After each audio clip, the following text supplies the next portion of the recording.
Bonjour à tous, ici Priscille de Productive You, j'espère que vous allez bien et que votre confinette se passe bien aussi. Alors, on attaque aujourd'hui parce que, comme on est mardi, j'ai ma petite réunion qui commence à 8h30.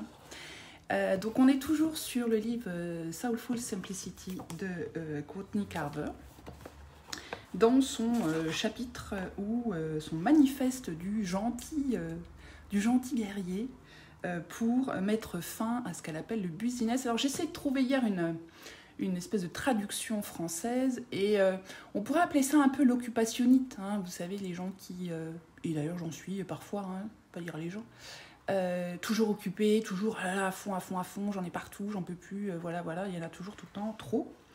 Et donc son idée à elle, hein, dans le cadre de son livre sur le minimalisme, c'est pas seulement de réduire son armoire, mais c'est aussi de réduire ses activités pour être plus en harmonie avec ce qu'on veut vraiment faire et arrêter de dire oui à tout, même quand on veut dire non. Alors le troisième sujet, précepte, je ne sais pas comment on l'appelle, suggestion en tout cas qu'elle nous fait, c'est de prioriser l'amour et la santé.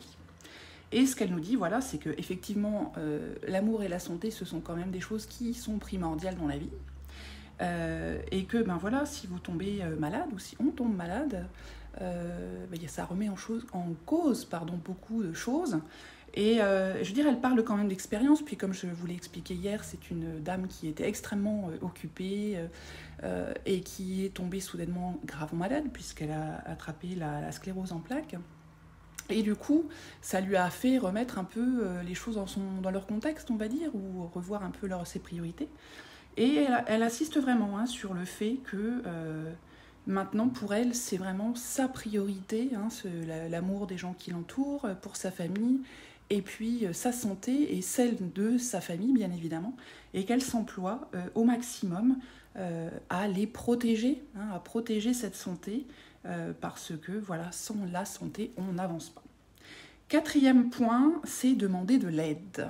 Alors ça, c'est parfois compliqué de dire, voilà, j'ai besoin d'un coup de main, aidez-moi à faire ceci, aidez-moi à faire cela. Et c'est vrai que quand on est particulièrement débordé, particulièrement occupé, quand on est parent avec des enfants, maman qui travaille ou autre, parfois, les journées ne sont pas assez longues.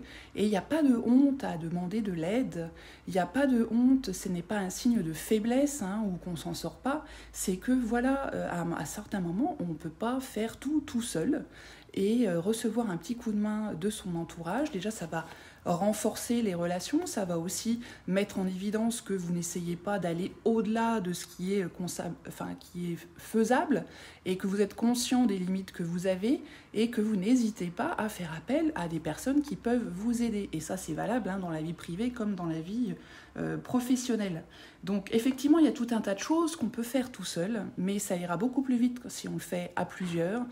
Et en plus de ça, ça va vous aider à mieux connaître certaines personnes, à aller plus profondément dans certaines relations.